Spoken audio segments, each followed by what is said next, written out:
গোপালগঞ্জে প্রোগ্রাম করা কি বারণ? গোপালগঞ্জ কি শুধু আওয়ামী লীগের ঘাঁটি থাকবে?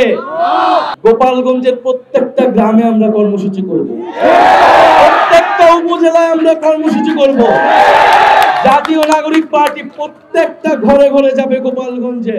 গোপালগঞ্জে আওয়ামী লীগী ফ্যাসিস্ট সন্ত্রাসীরা গণ অভ্যুত্থানের পরে পুনরায় প্রমাণ করেছে যে কেন তাদের বাংলাদেশে রাজনীতি করার অধিকার নেই। আমরা জানি আমাদের নিরাপত্তা দেওয়ার কেউ নাই এই রাষ্ট্রে। আমাদের নিরাপত্তা দেওয়ার জন্য শুধু রয়েছেন আপনারা, এই গণ অভ্যুত্থানে অংশ নেওয়া ছাত্র তরুণ জনতা। আমরা শুধু আপনাদের ভরসায় রাজপথে নামি, রাজপথে আছি। যারা আমাদেরকে ভয় দেখাতে চেয়েছিল গোপালগঞ্জে, তারা জানে না যে তাদের এই আক্রমণ আমাদেরকে আরো দ্বিগুণ ভাবে শক্তিশালী করেছে। আমরা বলছিলাম আমাদের যে সংসদ রয়েছে সেটাকে 2 কক্ষ বিশিষ্ট করতে হবে, উচ্চ কক্ষ, নিম্ন কক্ষ, এবং উচ্চ কক্ষ পিআর সিস্টেম করতে হবে। ভোটের অনুপাতে উচ্চ কক্ষ তৈরি করতে হবে। কেন বলছিলাম?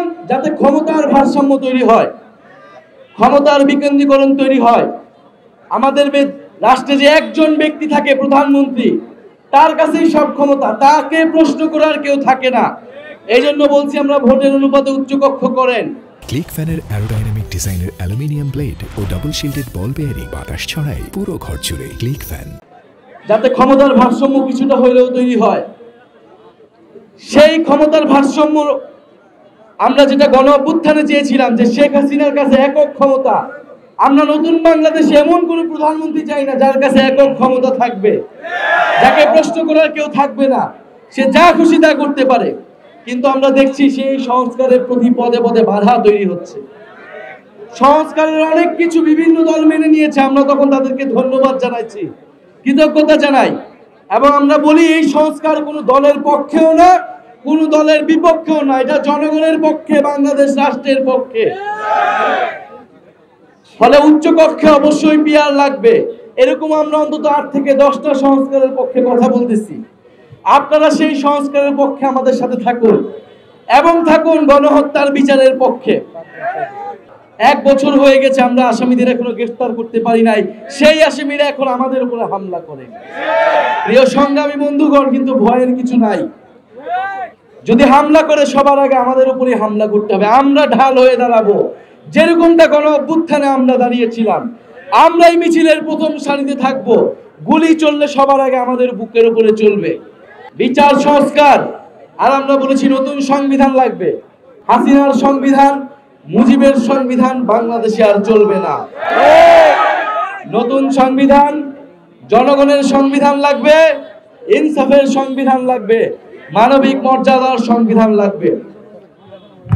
একটা গোষ্ঠী বলার চেষ্টা করছে আমরা করতেছিলাম পদযাত্রা, এটা আমরা মার্চ টু গোপালগঞ্জ বলছি, এই কারণে নাকি সন্ত্রাসী হামলা হয়েছে। পদযাত্রাটাকে আমরা মার্চ বলছি, এই কারণে সন্ত্রাসী হামলা হয়েছে। যখন আপনার উপর হামলা করা হয়, সন্ত্রাসী হামলা করা হয়, আপনি যখন ভিকটিম, তখন সেই ভিকটিমকে অপরাধী করার চেষ্টা করা হচ্ছে। আমরা কেন গোপালগঞ্জে গিয়েছি? গোপালগঞ্জে প্রোগ্রাম করা কি বারণ? গোপালগঞ্জ কি শুধু আওয়ামী লীগের ঘাঁটি থাকবে? গোপালগঞ্জে আমরা ঘোষণা দিয়েছি গোপালগঞ্জের প্রত্যেকটা গ্রামে আমরা কর্মসূচি করব, প্রত্যেকটা উপজেলায় আমরা কর্মসূচি করব।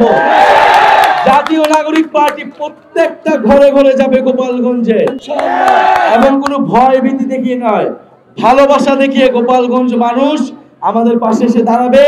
সেদিনও দাঁড়িয়েছিল, আমরা এটা বিশ্বাস করি।